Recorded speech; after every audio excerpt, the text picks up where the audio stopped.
webinar from Redgate Software on extending DevOps practices to SQL Server databases. We are primarily talking SQL Server, but this will be applicable really to any database system. We just don't have the tools for all of them, but the ideas of doing better database development with DevOps is what we're trying to cover here. So I'm Steve Jones, and I'll be hosting the webinar and kind of answering questions and managing the MC portion of this. I work for Redgate Software as an evangelist, but I've been working with SQL Server now for 26 years, so more than half my life really at this point in time. All my contact information is on the screen, and I've had a lot of experience in my career being a developer, a DBA administrator, a manager, and I've seen development occur in a variety of different formats. And so I bring kind of that perspective of somebody that's spent time trying different things that have worked and have not worked. And so I now work for Redgate, and I really like our approach in many ways. Some of the things we do make life much easier, certainly easier than it has been for me in my career. So if you've got questions, please feel free to get a hold of me. And then my partner today is Arneh Eskandari. Arneh, you want to introduce yourself? Sure. Good morning, everyone. By the way, Steve, I don't think we can see the slides. No, they're not switching? They're still. Well, that's interesting. Yeah, it still shows the Redgate. Let's see. Here we go. Yeah, we can see it now. All right, so go ahead. All right, perfect. Hey, everyone. My name is Arneh Eskandari. I also work with Redgate. I've been with Redgate for just over 6 years as a sales engineer, and as part of my role, I work very closely with most of our accounts on the technical side, starting from setting up proof of concepts for new customers, as well as working with existing customers, making recommendation on best practices. Obviously, when looking at DevOps, tooling is not the only part. You normally need to make changes to processes and change things around. So that's where I'm mostly involved with our new and existing customers. So if you guys have any questions post demo or any questions regarding our solutions, feel free to reach out. And here is my contact details. Yep. So mine will be in the slides. You guys will all get the slides sent to you next week or later this week or something. So my contact information is in there as well. And by the way, if you really need to get a hold of us, out on the Redgate site, let me just pull that up real quick. We have the Redgate Hub, the community hub here, and we've got product forums here. So if you've got questions, you can come in here and ask some questions, and we'd be happy to help you solve some problems there as well. So a couple of real quick housekeeping items. Here's our agenda. We're going to try to talk just a little bit about DevOps quickly, and then get to spend most of the time on a demo so that you can kind of see things happening, and hopefully you'll have some questions and I'll provoke some ideas. We are recording this webinar, and you'll get a link to the recording later on, but we have all of the webinars on our YouTube channel. There's a Redgate videos channel there, and so you can come back and watch this later if you have to go or you come in late or something. So with that in mind, let's go forward. So Redgate Software is a company that's been around about almost 18 years now, and actually Redgate was the first customer of mine at SQL Server Central. And Redgate has always been this company that wants to build these highly usable, simple, ingeniously simple tools that kind of solve a common problem and make it easier for you to build software. So our goal is to help you build software better and faster. Tons of companies, Fortune 100, tons of companies all over the world in various countries all use our products, and they find them to be very valuable. And Redgate also believes in participating back in the community and helping out. And so we host Simple Talk, which is our journal for kind of Microsoft technology. That's on the Redgate Hub as well. And then SQL Server Central is the site that I started, and Redgate purchased that site about 10 years ago. And so they continue to fund it and support it so that we can try to help you become better at your job. And that's our goal. So we would love for you to use our software and our products, but even if you don't, we want to help everybody become better software developers. Now, some of you may be using the DevOps process. You may build application software, .NET software or Java software or something else. And lots of companies are starting to investigate DevOps and trying to move into a faster release cycle, smaller changes, more adaptable, more agile kind of process. But databases are hard. Databases become complex. And really, it's because we have all this data that we have to preserve, and then we have to transition from one state to the next as we make changes, as we deploy updates to either the database or application. We may have to change data. We may have to move it between columns or structures. We may have to manipulate or transform it somehow. And that's a challenging thing to do. I'm sure all of you listening have had to do some of that, and it's one of those stressful parts of your job. Now, when we don't do that well, what we usually find is that we're not sure what's going on. In application software, often we keep previous versions in version control. In databases, as we make changes, sometimes we don't always track that as well. At least I've seen many companies that don't do that, which limits our ability to try to figure out how to roll back. It becomes a bottleneck because the people managing the database want to be careful. They don't want to move as rapidly as application developers do, because it is more difficult to come backwards or to roll back to previous versions. If I've changed data, if I've changed schema, sometimes that's a problem. Now, as a result of all this, our releases tend to be more periodic. We try to bundle up a bunch of things and release them less often because we're worried about risk. It's stressful, it's difficult. We don't want to do that. And we do a lot of manual work there, and we spend a lot of time doing those things. And all of those contribute to an inefficiency on the database side of development, whereas application developers have learned to move faster and become more efficient. So what we're trying to do is make things better at Redgate. So by moving to a database DevOps process, what we really want to do is we want to increase the reliability and the predictability of our releases. We want to lower our risk. So we want to try to reduce the manual effort from DBAs and developers that may have to assemble scripts and review them and figure out what's going on.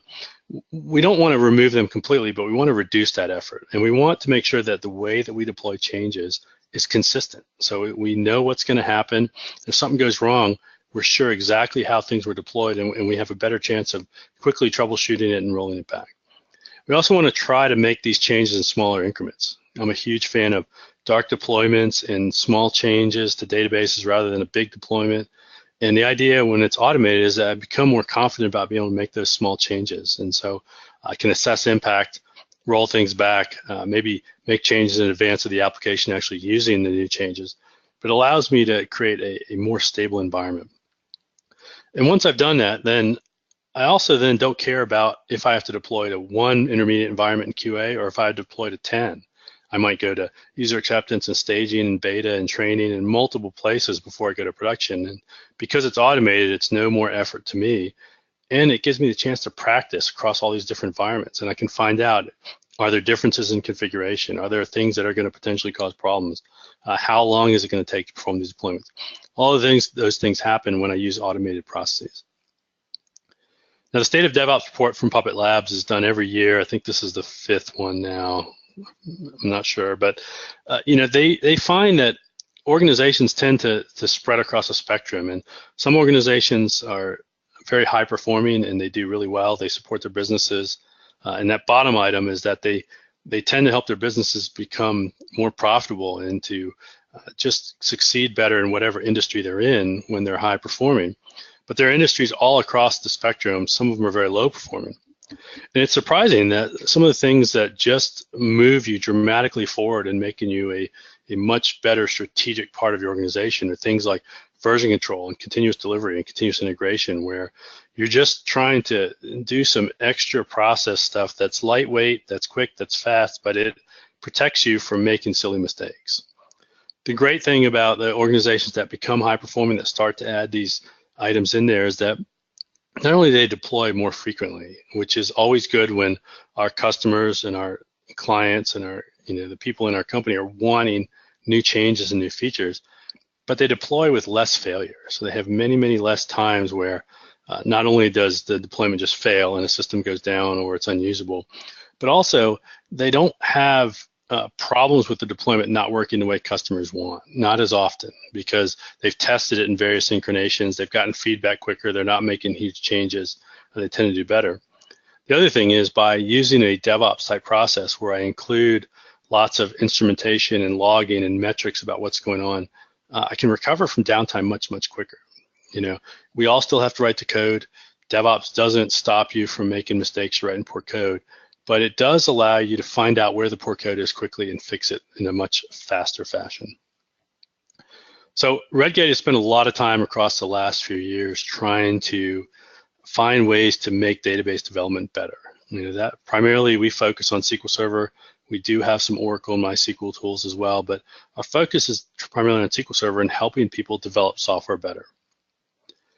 Now, in the diagram that's popping up on your screen, we go from development on the left to operations on the right. And Redgate has tried to build a suite of products throughout the entire process to make it smoother. So as your developers work, we want to make it easier for them, a SQL prompt, a SQL test, and some of our other developer tools that just make the development experience easier and quicker. We want to help you get into some sort of version control system and then implement continuous integration as part of development so that you get quick feedback, that we don't make silly mistakes that are going to cause deferred reference errors or something else. We want to do that. And today we're talking about ReadyRoll. We have a number of products to help you here, but ReadyRoll kind of fits into this middle part where it helps with the automation of getting things from version control into continuous integration and then into downstream environments. So we hope that all of you would move towards a release management process so that I consistently release software to all my environments the same way. And then I don't care if I have to go to just QA or if I have to go to some test environment, some integration, some QA, some performance, some staging, some beta, some user acceptance. Wherever I have to go, it doesn't matter because my release management system handles all of that.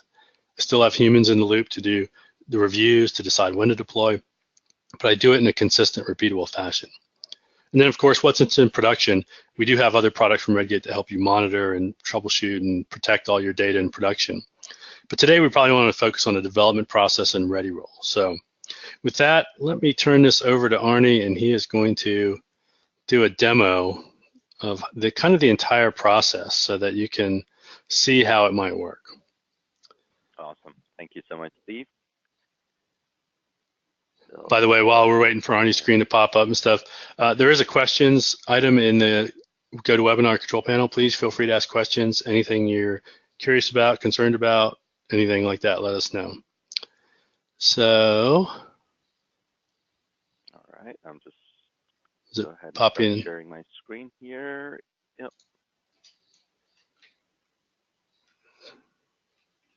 And still not see it yet. Let's see. Hopefully it's coming up. There we go. Now I see it. All right, perfect. So as Steve mentioned, we're going to show you a full end-to-end process of database change management. So starting from your development environment, just getting your changes into source control or your desired source control system, and then from there, we're going to take a look at automated builds. Some of the components that are available to you that you can use for running validations against your databases as part of your build process, and also look at the release management process and how we can help with deployments. So ReadyRoll is an extension of Visual Studio. So you can think of it as a replacement to the default database projects in Visual Studio. The main approach with ReadyRoll is a migrations-based approach, which means that as you make changes to your databases, we go ahead and generate those scripts, the change scripts associated with those changes, so you can review them. If you want to modify them, you modify them, and then you check those scripts into source control. And then as part of the build and release process, we then go ahead and execute those scripts against your target environment.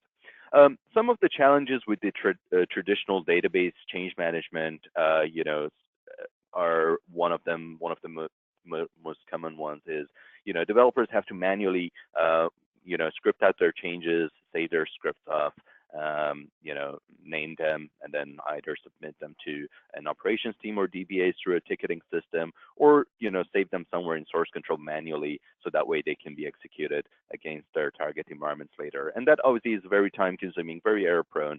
So as part of this process, we're going to show you how this tool can actually help you eliminate a lot of those manual steps and help improve your change management process for your databases. So the development database that I'm working with today is this RR wide word importers database. So I'll be making changes to this database and then use ReadyRoll to import those changes into my source control system. For the purpose of today's demo, I'll be using TFS or VSTS, which is the online version of TFS for my source control. So I'll be using Git repositories in TFS for source control, as well as the builds and releases that are available as part of TFS as well. So let's go ahead and get started. So if you look at my project here, here at the bottom, we show you basically what's different between your development database and your database project in Visual Studio. So if I refresh my project here at the bottom, you'll see that there shouldn't be any new changes for it to import from my database. So if you're working in a team, then obviously it's always a good idea to make sure that you're on the latest version of the project. So you can just go ahead to your Team Explorer and pull the latest version of the project. If you're working on a specific branch, then you just pull it from that specific branch. If you're collaborating with different people on the same feature branch or the branch that you're working on. In my case, I'm already on the latest version, and as you can see at the bottom, there is no new changes for me to bring in. So let's go ahead and start making some changes against our database here. So I'm going to make a variety of changes, such as table changes, data changes, as well as store procedure changes, so you can kind of see how ReadyRoll sort of handles different types of changes to different types of objects and data. So let's go ahead and start making some changes. So I'll start off by modifying the store procedure to begin with. So remember the store procedure that I want to modify had the word yesterday in it, but I can't remember the full name. So let's go ahead and use SQL search. Actually, here it is. So here's the store procedure that I want to modify. So I'm just going to select it in Object Explorer and modify it.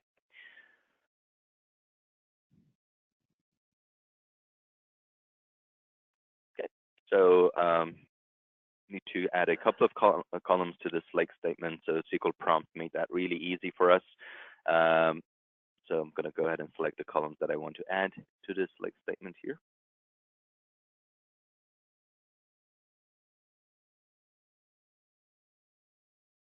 And I'm going to format it using prompt again and apply my change. Let's also go ahead and make a change to one of our lookup tables in terms of data. So I'm going to add a record to one of my lookup tables here. So the date table is the customer address type here. So I'm going to add a new address type to this table. So I'm going to do a new query. Again, as you can see, as a developer, I don't need to save up any script. I'm just making my changes.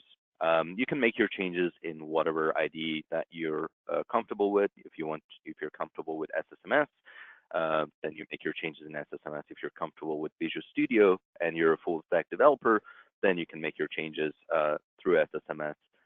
Either script your changes out by applying them against your project, or making those changes directly onto your development database. So I'm going to go ahead and add a new record into this table. And finally, I'm also going to go ahead and make a change to one of my tables in terms of schema. So let's just say we want to add a column to this table. So I'm going to add a new column to the salespeople table here. Call it sales region.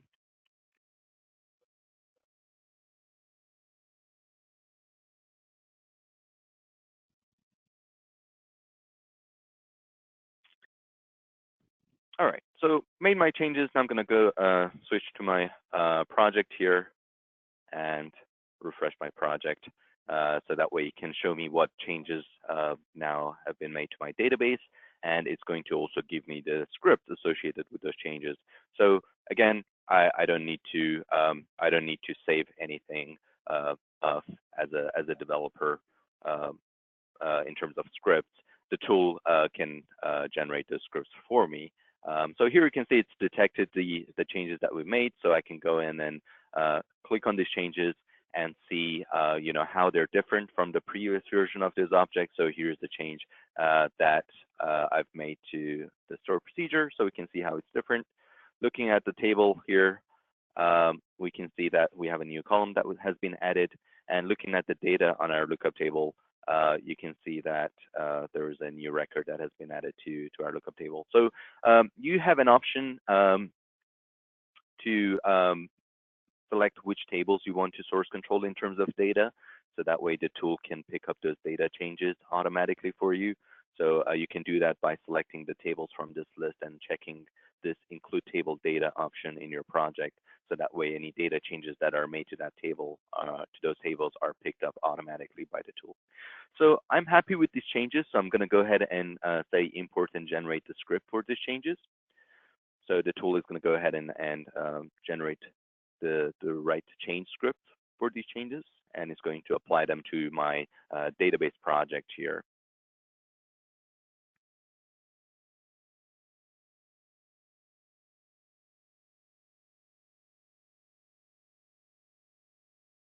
Okay. So as you can see here, it went ahead and generated a script for our changes here. So let's go ahead and open up that script.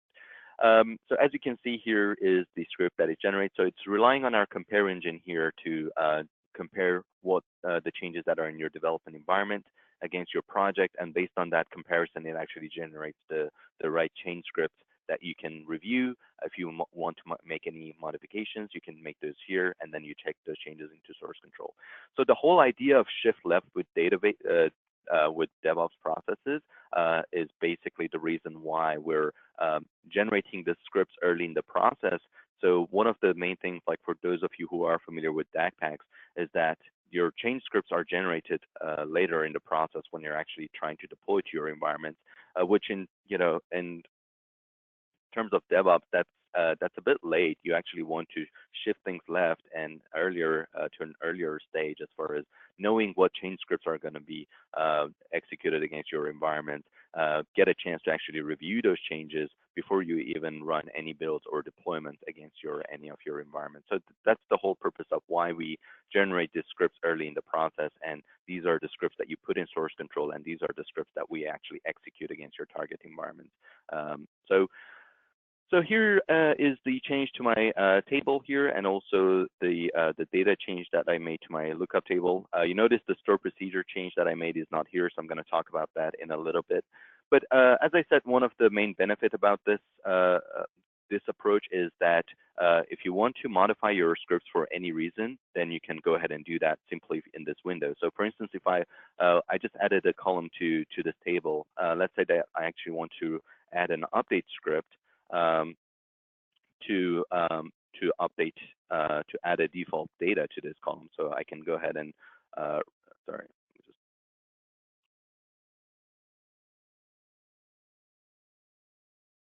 so I can go ahead and update my table.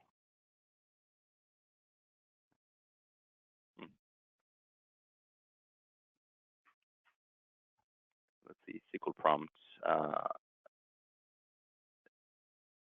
What do you want to do there? Here. So I just want to update the table and add a data to this column that I just added. So I'm going to go ahead and do that here. As you can see, SQL prompt is available in Visual Studio as well, so you can use it in either of the IDEs that you want to work with. So I'm just going to set the default region as America.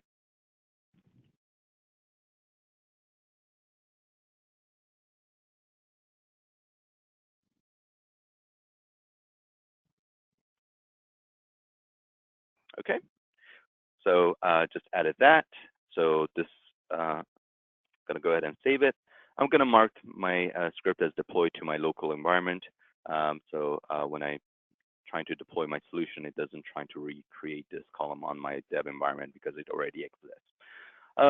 So as you can see, I saved up my script here. Now, when it comes to programmable objects such as store procedures, functions, and views, we actually don't, you have an option to enable this feature called the programmable object, where it will simply just keep a .sql file for every single store procedure. And if a store procedure is modified, then it will go ahead and recreate that store procedure. So as a result of that, you don't need to worry about having an incremental change script for every single type of object. So your only incremental change scripts that you see here at the top are for your tables and data. For your views, store procedures, and functions, we simply go ahead and recreate them on the objects that actually have been modified.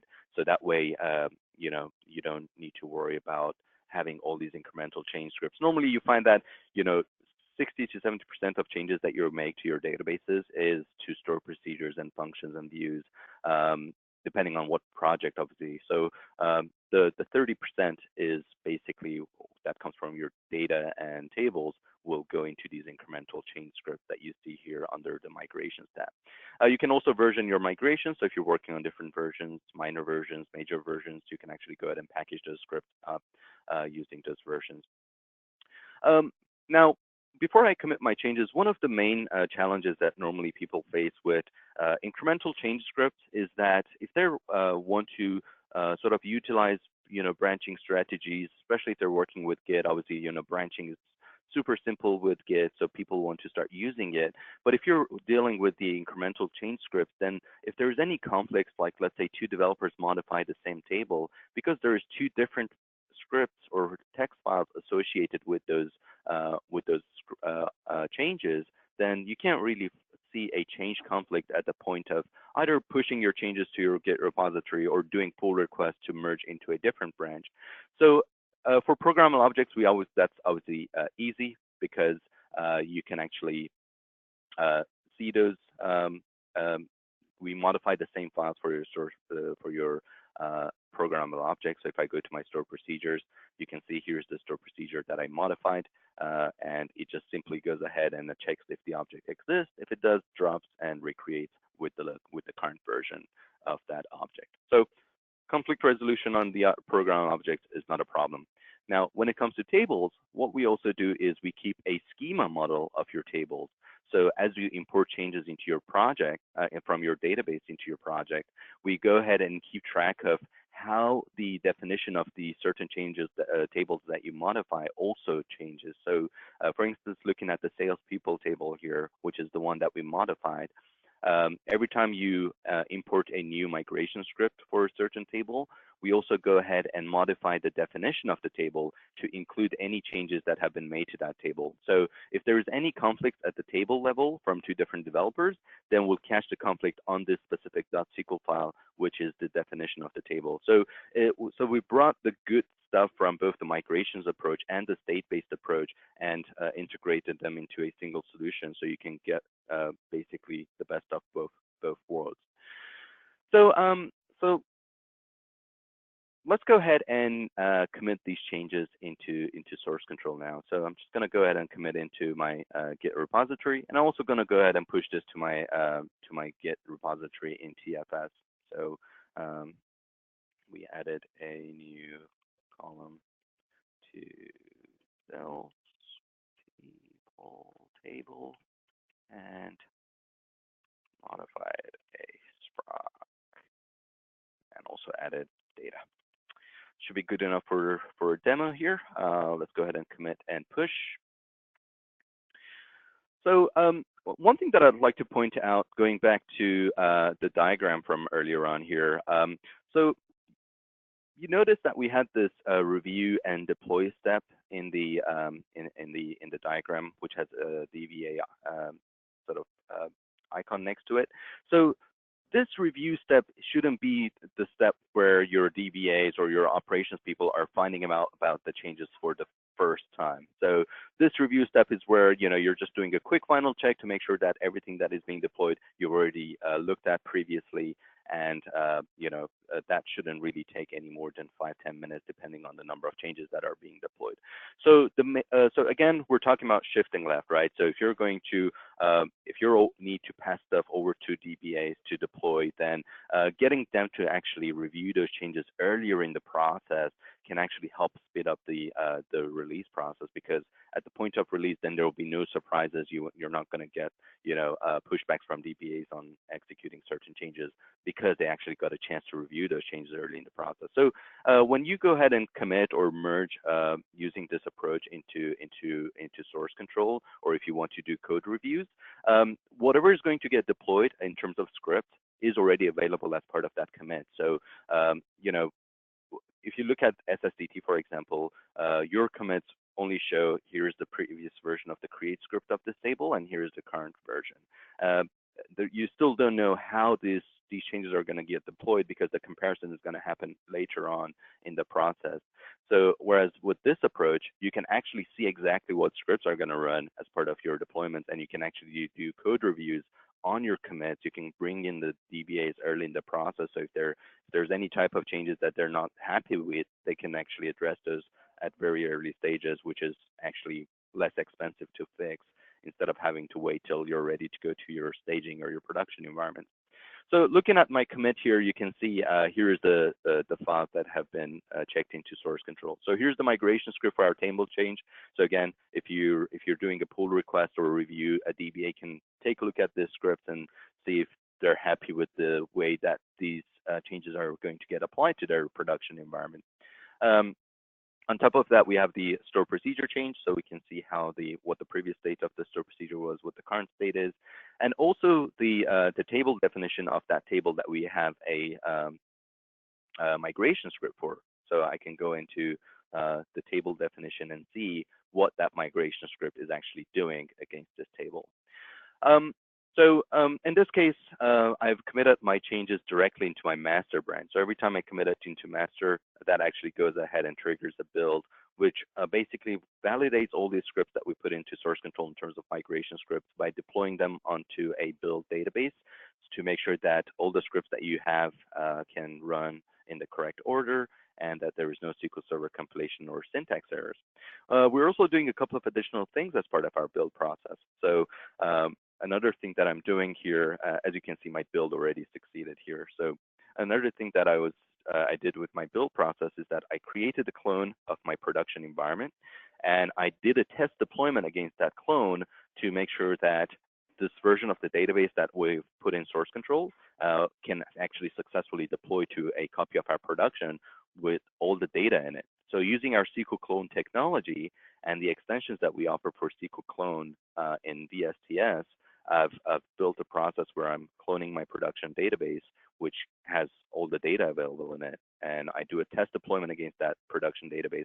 Again, as Steve mentioned, you want to increase the reliability and the predictability of your releases. So by doing this early deployment test against a clone of your production, you can actually catch issues early. So if you notice that a certain table change is taking very long time to deploy because it's updating millions of records, then you would find those out early in the process as part of your build step before you're even ready to release to any of your higher environments.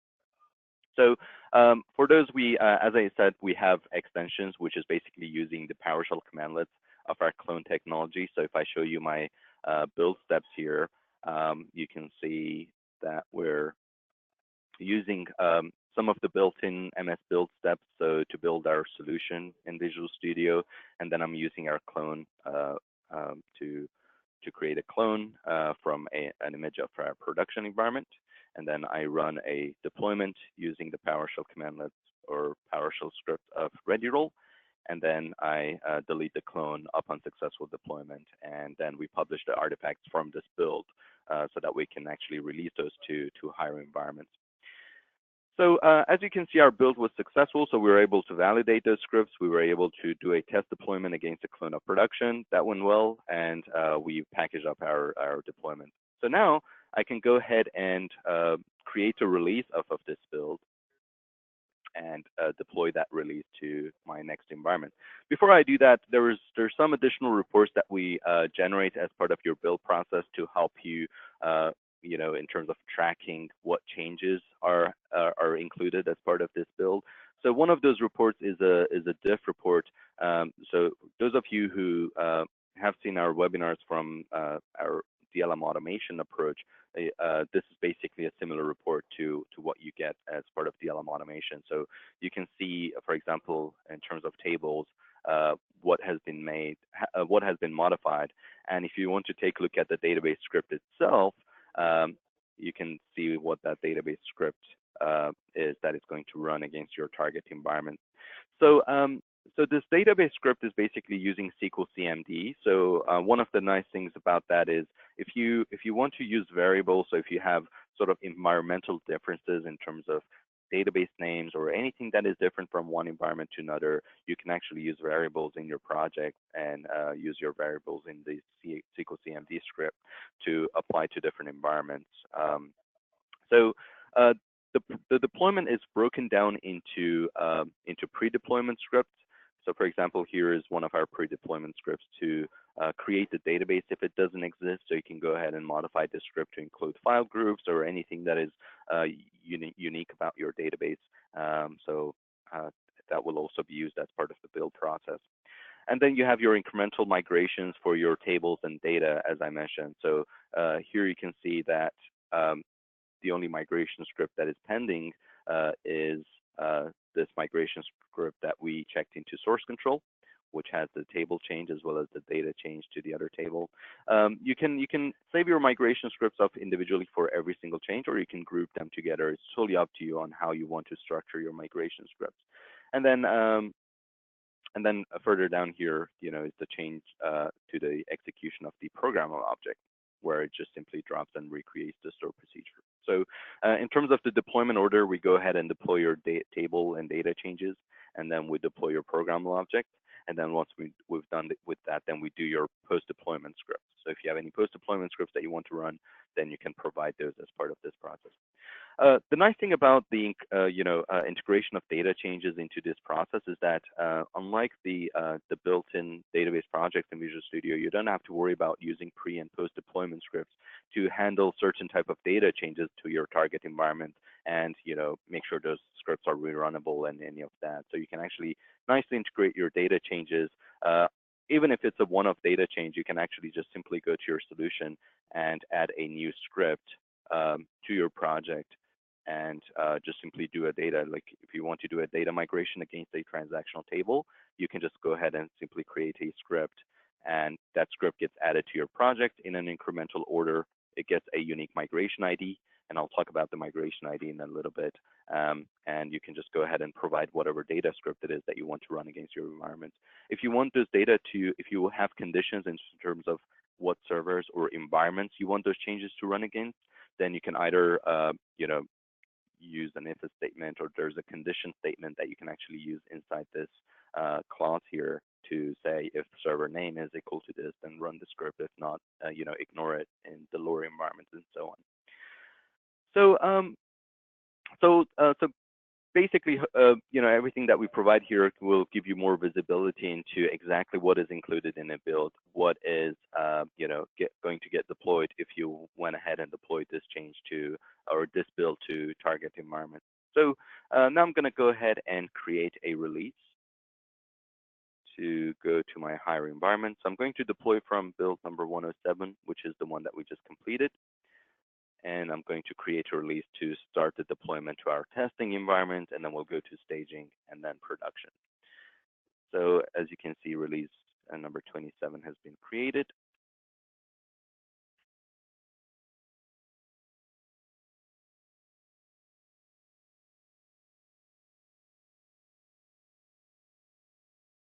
So the deployment to our testing environment is in progress. If you take a look at the logs,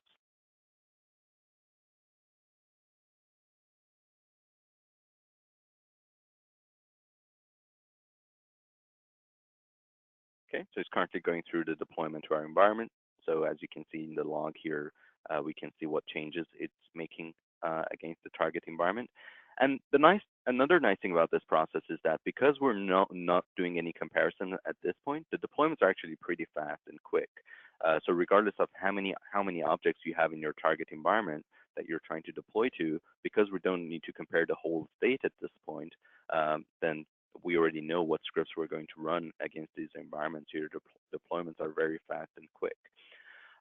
One thing that we also do in order to keep track of what migration scripts have already been deployed and what migration scripts are pending is using a log table in your target environment to keep track of what migration scripts have already been deployed and what migration scripts we need to deploy as part of this release. So this migration log table is what ReadyRoll adds to your target environment. And if you look at the data, it contains the the unique migration ID for each migration script that has been deployed, whether it's a programmable object or a table change or a data change. You can see those here. You can also see what version or release version these objects or scripts were executed as part of. So you can go ahead and query this table as well if you want to see, for example, what was deployed as part of release version number 20, even though you can see that information in VSTS without a problem. But if you wanted to query the table, you can also do that. So we just deployed it to our testing environment successfully. So obviously one of the another concept of DevOps is continuous monitoring, right? So if you're going to release your changes to your environment on a frequent basis, in some cases multiple times a day, then you also want to have a good monitoring sort of in place, so that way if issues arise or if there's any performance issues as a result of the releases that you've done, then you can get notified. So one thing we've done with our SQL Monitor tool is that we've actually added a deployment report to the timeline of SQL Monitor. So here's the my SQL Server instance that I just deployed to. And you can see here we had a deployment from build number 106. That actually, let me just go ahead and refresh to show the current time here. So as you can see here, we actually show you your deployment on the timeline of SQL Monitor. So if there is any sort of performance issues post-release, you can actually see those in the timeline of SQL Monitor. So you can hover over your deployments here, and you can get some information as far as what release was deployed to this environment and when. And if you see any spikes in any of the metrics post that deployment, or if you see a long-running queries or a lot of waits, then you can look into those and see, first of all, what was changed as part of that specific release that you did, and also be able to dig into the performance of that specific environment that you just deployed to.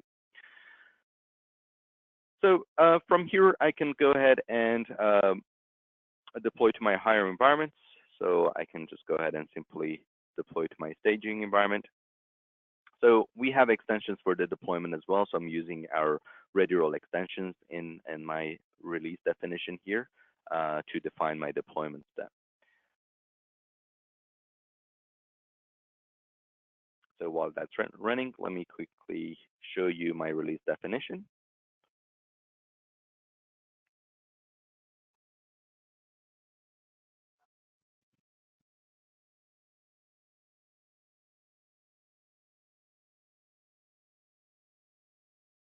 So here's the release definition for our staging environment. So we have an extension, as you can see, to deploy to whatever environment that you want to deploy to. As part of our build process, there is a PowerShell file that we package up. So you just need to point to that PowerShell script and specify what your target environment is that you want to deploy to, and that is going to deploy to that environment. As you can see, we have support for both SQL Server and Azure SQL databases or infrastructure as a service in Azure as well. So you can fully automate your process into your cloud environments as well if you are already utilizing Azure.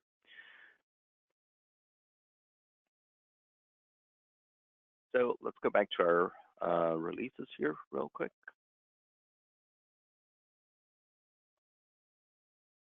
Okay, so as you can see, the deployment to our staging environment was also successful.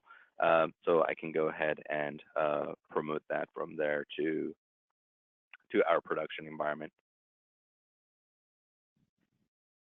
For those of you who are new to VSTS or the latest version of TFS, another nice thing about this is that you actually get a nice end-to-end tracking of where your changes came from, what builds they were included in, and what releases they got deployed as part of. So for instance, if I go ahead and deploy to my production environment, I can actually see what commits are included as part of this release. If there's anyone that needs to approve the deployment, you can set those up and go ahead and deploy to your target environment. So so that concludes the demo for our webinar today. We'll still obviously have another 15 minutes, so I'd like to at this point open up to questions.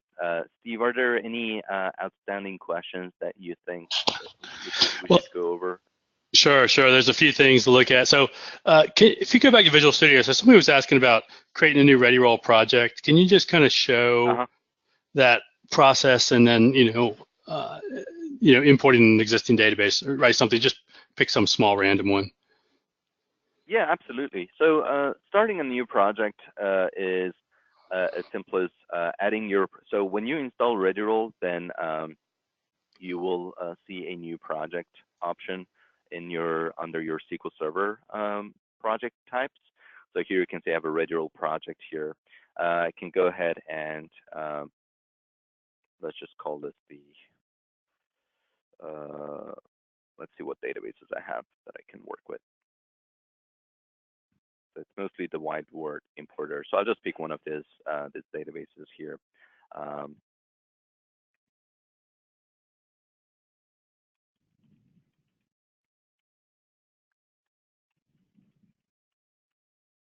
Let's just call it here. Okay. So when you go ahead and create your project, I'm actually adding this project to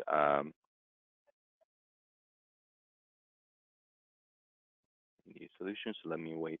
Let's wait for this solution to unload so we can reload the new project that we just created.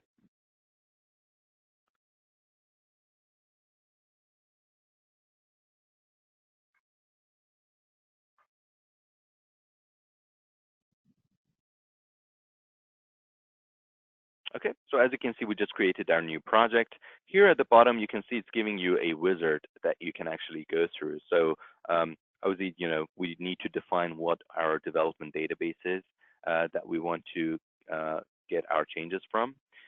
Before we do that, so yeah, let's go. As you can see, you can start with an empty database as well. You can create an empty database on your local sandbox and start with that. But let's say that this is an existing project, so we need to connect to an existing database. So I just go ahead and look at my local server here. In this case, pick the database that I want to link to this project.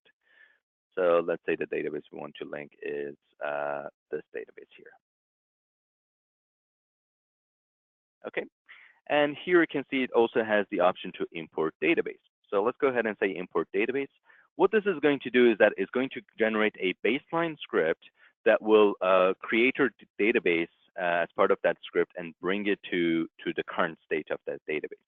So that baseline script can be used for deploying to empty databases, for building your database from scratch as part of a build process.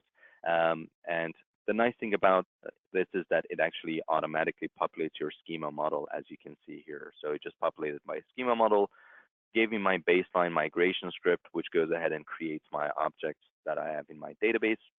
Another thing that I can also do is obviously when I want to deploy, I want this to be excluded from my deployment because we're going to deploy to an existing database.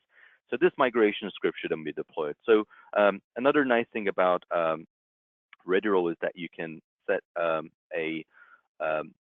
use that semantic versioning option that I had in my previous project where we had subfolders for different versions. I can set up a folder, call it version 1.00, and whatever migration script I put into that, the tool will automatically baseline those scripts for me. So I don't need to basically worry about that.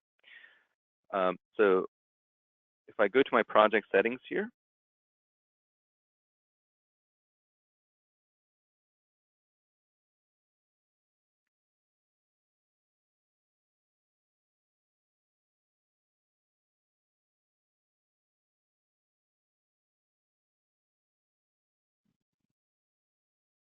as you can see here, there's the semantic versioning option. And I can also set the baseline using the first folder. So the first folder I create, I can put whatever baseline scripts that I have in that folder. So that way those scripts only get executed when you're deploying against an empty database. But if you're deploying against an existing database, then those will be ignored. So now that I've set that up, I can go ahead and add a new folder here and call it version 1.00. or whatever version you want to call it, and move this baseline script into that folder. So now when I deploy this project, that script is not going to be deployed.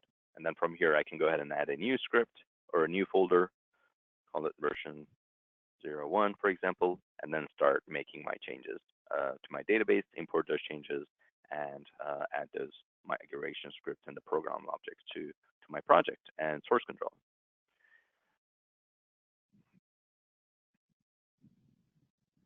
All right, good. So, so it's definitely, I think there's some confusion on some things. So there's definitely more questions. Just trying to think what else to put on there. So, what else should we say? So somebody on asked, rolling back. Yeah, so rollbacks. That's a good topic that always comes up. So so the rollback to a previous release is depending obviously what type of changes, right? Rolling back the program objects again is easy because when you obviously when you're going from source control, then your source of truth is source control. So what that means is you got to bring your source control to whatever state that you want to roll back to, and then redeploy that to your target environment. So a couple of things that we enable as part of this tool, and something that we're currently working on in terms of improving, is giving you the ability to generate revert scripts for whatever changes that you make. So that way, when you want to roll back, then you can execute those revert scripts to roll back your changes. Now, depending on what type of changes, again, in some cases, a roll forward might make more sense. So basically what that means is providing some additional migration script on top of your existing ones to bring the database to the right state. But if that's not an option, then you can basically roll back your source control to bring it to whatever state that you want to bring it back to, and then modify if there's migration scripts that you want to add or remove, then you can go ahead and do those from your project. But again, that's only for, it gets complicated when you're dealing with data changes and table changes. But for stored procedures and table functions and views, obviously that's as simple as just rolling back source control, redeploying. It will just recreate those program objects, and you should be good to go.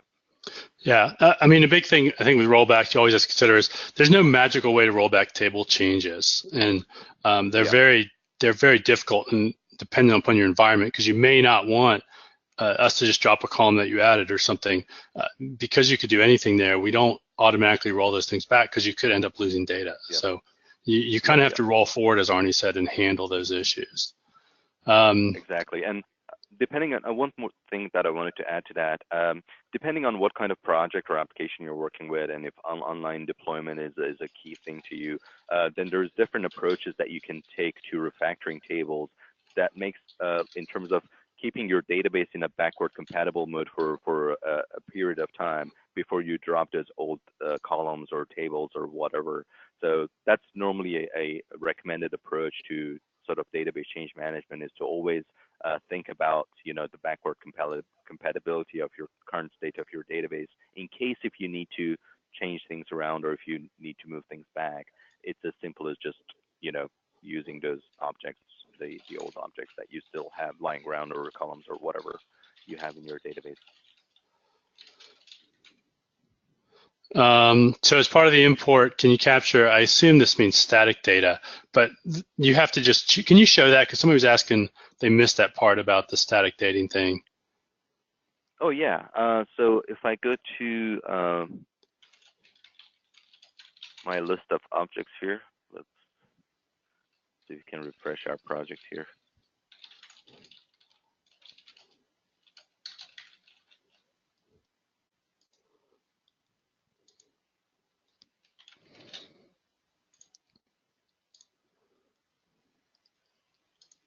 So if I go to my list of objects here and look at tables, so specifying static data is as simple as picking the tables that you want to source control in terms of data. Like if I want to source control, for example, data in our customer address type again, because it's the same, different copy of the same database, I can simply say include table data. And then when I go ahead and refresh, this will actually show me what data is available in that table, and it's going to add the data from that table into the .SQL proj file of my project.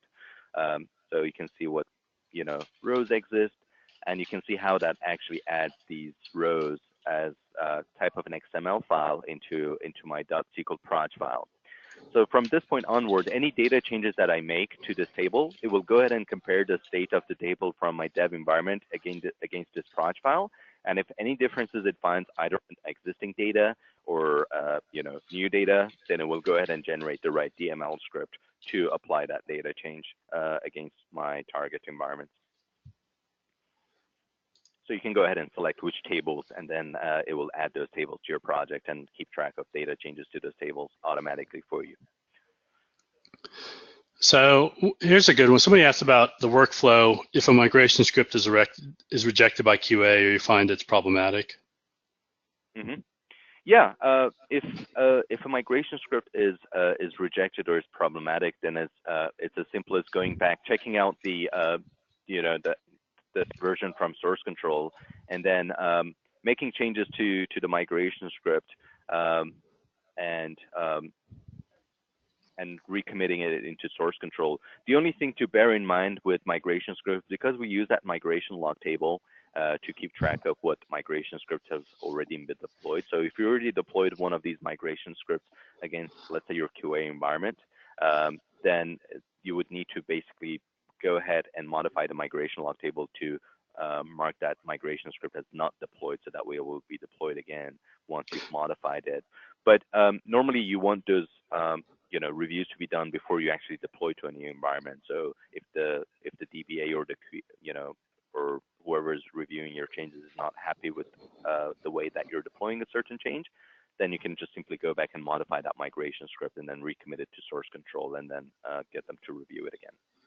Right. So can you show that migrations table real quick, just so people can see what that is? Yeah, sure. So I showed this earlier on, and here's what it looks like. So here's the migration log table.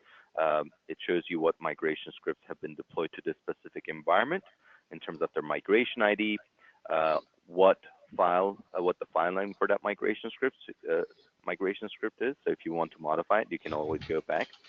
And then you can see here we have this column for marking as deployed. So if it says 1 means that it's been deployed. If it says 0, that means it was part of a baseline that hasn't been deployed to this environment. So if you go ahead and remove a record of a migration script from here, then that migration script will be redeployed against this environment. Yeah. So the other thing is, you have to think about, just to add to that, Ian, migration scripts tend to build on one another, right? Not always, right? So if I add a table, right, I may manipulate data in another script, and I may add a completely unrelated stored procedure in another script. So those things are things you have to keep in mind. So if you get a change that somebody just says, hey, we don't want this now, or it's inappropriate, it's a little more complex to what we do. I mean, in general, I think my view there is if it's something I don't want to do right now, I need to save for later, I comment out the code in the script and commit that back to version control so that it won't run in it. So the migration script will run in subsequent environments, but no code gets executed, right, because I don't want that to happen, right? If I need to do it differently, then as Arneh said, right, I might have to go in here and say, hey, delete this row out of this migration script, alter the script to work differently, have different code in it, and then deploy again to test it in QA or wherever you're reviewing it, right? It's not easy to, it's a hard thing to think about conceptually for us, just because this is sequential development. Database development is sequential development. You have to do step A, B, C, D, and that's what migrations track. But we make mistakes and we do things wrong, and so then trying to go back and alter that stream later is what becomes a little bit confusing. Yep. So Arneh, the other thing is somebody's asking about idempotent scripts. Well, there's a bunch more questions. How much time do we have? We're almost out of time. Yeah. All right. So let me real quick just tackle a couple things, Arnie. Sorry to just jump. So somebody's asking about, in a database project, a DAC pack gets produced that's used for comparison. That's what's true. You deploy that SQL package. ReadyRoll produces, and Arnie, maybe you can just show the script again in Management Studio. Yeah. ReadyRoll just produces a SQL script with a bunch of migration scripts inside of it. So we concatenate migration scripts together with logic around those to say, execute this or not execute that. Right. So based on what's in this table, we decide where we execute things. The advantage of that is if you're going to a database at version 3 and a database at version 4, I can give them the same set of migration scripts to get to version 5, and it will run the appropriate migration scripts to upgrade each database to the appropriate version. So those are the kind of the artifacts and the advantages of this thing. Whereas if you use SQL Packager or SQL Source Control from Redgate and DLM Automation, you have to build separate packages to get from different versions to different versions because it's a state-based look at the world at a specific point in time. Okay. Do we handle lob data for static data? I don't think we do, Arnie, do we? No. Yeah, so lob data is not handled. Right. Yeah. Migration scripts. Go ahead. Sorry, Steve, just wanted to go back to the artifacts of your build. So here's basically some of the artifacts that ReadyRoll generates. The two main ones, as you mentioned, is that .SQL file, which basically generates the script using SQL CMD that we reviewed. And then there is also this PowerShell script that I showed you in my build definition that you need to point to as part of your build artifacts that you want to deploy from. And this PowerShell script basically goes through has everything in it to look at the migration log table, see what migration scripts needs to execute, and then use the .SQL file to actually go ahead and execute the changes against the target environment. So it's got a bunch of variables in the PowerShell script as far as what target database it is that you want to deploy to, and then uses the SQL CMD to execute those against the target. Yeah. So that PS script executes. It just executes, right? It has the idea of parameters of where it needs to connect to. So it doesn't matter if it executes, on some random workstation or on the server itself. It's going to connect to the instance and database and execute in the right place. So the script can run anywhere. Somebody asked about the VSTS extensions there. You use those if you have the ReadyRoll license, so you can run those on your build release servers or whatever. There's a couple more things. I think we'll answer these and we'll get the Q&A posted, so all the answers will be out there somewhere. They're great questions, and I appreciate seeing them. I realize this sometimes is a little confusing to explain and understand, but we're trying to get better at it and get have this be a smoother process, something that makes more sense to you over time. I think that's our goal. So if you've got questions, please feel free to send them to us. We do have a DevOps maturity assessment that I wanted to put out here. You can go ahead and take and see kind of where you stand with other companies and what we view the world. And then database DevOps at redgate.com is the best place to go if you've got specific questions, and certainly we have more information there. But again, this recording will be released and uploaded probably either later this week or next week, and then we'll get all the questions out there as well. So again, apologies, we're kind of running out of time. Yeah. So thanks everybody for coming. Hopefully you enjoyed it, and we will probably do this again next month and hopefully maybe refine some of the description so it makes more sense. All right, thanks Arnie. Everyone. Talk to you guys again. No problem. Have a good rest of the day. Okay.